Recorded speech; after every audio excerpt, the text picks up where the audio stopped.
ವೇಷಭೂಷಣಗಳಿಗೆ ಮಾಡಿಕೊಂಡು ನಮ್ಮ ಸಂಸ್ಕೃತಿಯನ್ನು ಪರರಾಷ್ಟ್ರದಲ್ಲಿ ಆಚರಿಸ ಹತ್ತಿದ್ದಾರೆ. ಅಂತೆಯೇ ಪರರಾಷ್ಟ್ರದಲ್ಲಿ ಕಂಗೊಳಿಸುತ್ತಿದೆ ಭಾರತೀಯ ಸಂಸ್ಕೃತಿ. ನೋಡಿ ಕವಿಗಳೇ, ಆಳುವ ವಿಚಾರ ಮಾಡಿ ಸಾಗಿ ಬಂದ ಸುಖನ ಕೈ ಬಿಡ್ಬೇಡಿ. ಅಂದ್ರೆ ಈಗಾಗ್ಲೇ ಹೇಳುತ್ತಲ್ಲ, ಮನ್ಸಿಲ್ದೆ ಮದುವೆಯಾದ ಹೆಣ್ಣಿನ ಕಥೆಯನ್ನು. ಮದುವೆಯಾಗಿ 3 ತಿಂಗಳಾಯ್ತು, ಮೊದಲ ಗಿತ್ತಿಯಾಗಿ ಹೋಗಿಲ್ಲ, ಮೊದಲ ರಾತ್ರಿ ಕಂಡಿಲ್ಲ. ನೀವ್ ಒಪ್ಪೋದಾದ್ರೆ ಆ ಸಂಪದನ ಕಟ್ಕೊಂಡು ನಿಮ್ಮೊಂದಿಗೆ ನನ್ನ ಹೃದಯದ ಪ್ರೇಮ ಜಲವು ಮಹಾಪೂರವಾಗಿ ನಿಮ್ಮೆಡೆಗೆ ಸಾಗಿ ಬಂದಿದೆ. ನೌಕೆ ನಡೆಸುವ ನಾವಿಕ ನೀವಾಗಿ ಅಂತ ಹೇಳ್ತಾ ಇದ್ದೀನಿ.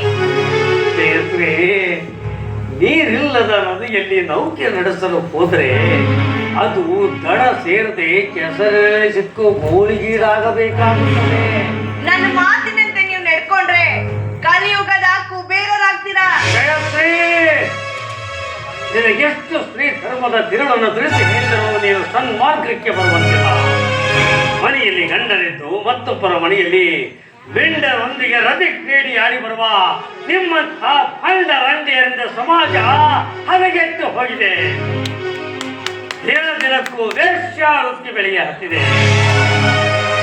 ಇಷ್ಟೊಂದು ಆತುರದಿಂದ ಪರಪುರುಷರ ಸಂಘ ಬಯಸುವ ನೀವು ಮದುವೆಗೆ ಮುನ್ನ ಅದೆಷ್ಟು ಮಕ್ಕಳನ್ನು ಹೆತ್ತು ತಿಪ್ಪಿಯಲ್ಲಿ ಹೂತಿರಬಹುದು.